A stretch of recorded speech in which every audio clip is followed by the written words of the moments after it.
বাংলাদেশের রাজনীতিতে অভূতপূর্ব এক ঘটনা। জামায়াতে ইসলামী এবার সংসদ নির্বাচনে একজন হিন্দু প্রার্থী দিয়েছে। নাম তার কৃষ্ণ নন্দী। আর ঠিক সেই মুহূর্তে শুরু হলো হুমকি, অপপ্রচার, ডিপফেক ছবি, সীমান্তের বাইরে থেকে চাপ এবং ধর্মীয় বিতর্ক।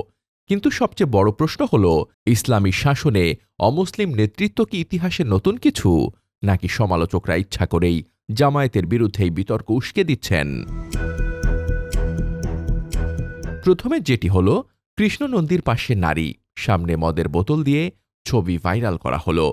তদন্তে দেখা যাচ্ছে এগুলো কৃত্রিম বুদ্ধিমত্তা দিয়ে তৈরি ছবি। এটি শুধু চরিত্র হনন নয়, এটি একটি সুনির্দিষ্ট রাজনৈতিক লক্ষ্য অর্জনের চেষ্টা। তারপর শুরু হলো বিদেশ থেকে হুমকি। ভারত থেকে ওয়ার্ল্ড হিন্দু স্ট্রাগল কমিটির নেতা শিপন বসু শুধু হুমকি নয়, কৃষ্ণ নন্দীকে অকথ্য ভাষায় গালিগালাজ করে প্রশ্ন তুললেন, হিন্দু হয়ে তুমি জামায়াতে কেন? বাংলাদেশে জাতীয় নির্বাচনকে সামনে রেখে জামায়াতের প্রতিদ্বন্দ্বী দলগুলোর আক্রমণের কেন্দ্রবিন্দুতেও একটাই প্রশ্ন, জামায়াত যদি ইসলাম প্রতিষ্ঠা করতে চায়, তাহলে হিন্দুকে এমপি করে কিভাবে ইসলাম কায়েম করবে? এটি এখন রাজনৈতিক লড়াইয়ের অন্যতম ন্যারেটিভ। কিন্তু তাদের এই ন্যারেটিভ কি আদৌ ইসলামের ইতিহাসের সঙ্গে মেলে? ইসলামের ইতিহাস কি বলে? সমালোচকদের জন্য অস্বস্তিকর সত্য হল, ইসলামের বিগত ১৪০০ বছরের ইতিহাসে অমুসলিম রাজা, গভর্নর, প্রধান প্রশাসক অনেকেই মুসলিম রাষ্ট্রের অধীনে দায়িত্ব পালন করেছেন। নবী মুহাম্মদ সাল্লাল্লাহু আলাইহি ওয়াসাল্লামের সময়ে নজরানের খ্রিস্টান নেতারা মুসলিম রাষ্ট্রের সার্বভৌমত্ব মেনে নিয়েছিলেন। নবী সাল্লাল্লাহু আলাইহি ওয়াসাল্লামের অনুমতিক্রমে তারা নিজেরাই নিজেদের অঞ্চল শাসন করতেন। নবী সাল্লাল্লাহু আলাইহি ওয়াসাল্লাম বাহরাইনের খ্রিস্টান গভর্নর আল-মুনজিরকে বৈধ প্রশাসক হিসেবে বহাল রাখেন। খ্রিস্টান গভর্নর আল-মুনজির পরে ইসলাম গ্রহণ করেন।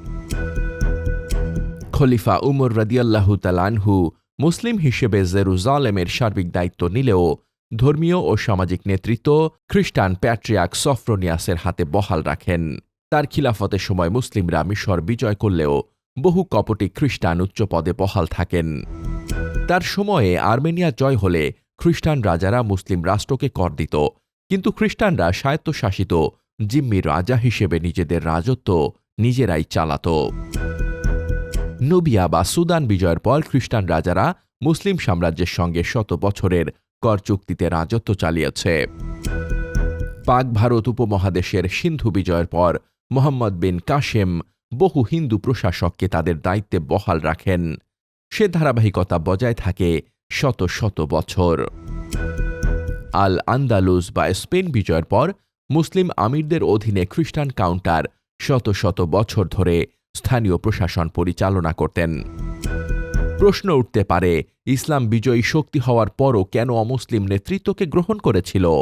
ইসলামী বিশেষজ্ঞরা এর জবাবে ইসলামী রাষ্ট্র ব্যবস্থার ৪ মূলনীতিকে সামনে এনেছেন, যেখানে সবার ধর্মীয় স্বাধীনতা, স্থানীয় রীতিনীতি সংরক্ষণ, ইসলামী সার্বভৌমত্ব মেনে চললে প্রশাসনিক স্বাধীনতা, যুদ্ধ না করে শান্তি ও কর চুক্তির অগ্রাধিকারকে প্রাধান্য দেওয়া হয়েছে। রাষ্ট্র ব্যবস্থার এই নীতিগুলো ইসলামী বিশ্বকে শত শত বছর ধরে হাজারো জাতি ধর্মকে এক সাম্রাজ্যের নিচে শান্তিপূর্ণভাবে রাখতে সাহায্য করেছে। অতএব ইসলামের ইতিহাসে অমুসলিম নেতৃত্ব কোনো ব্যতিক্রমী বিষয় নয়। তাহলে বাংলাদেশে এই বিতর্ক কেন?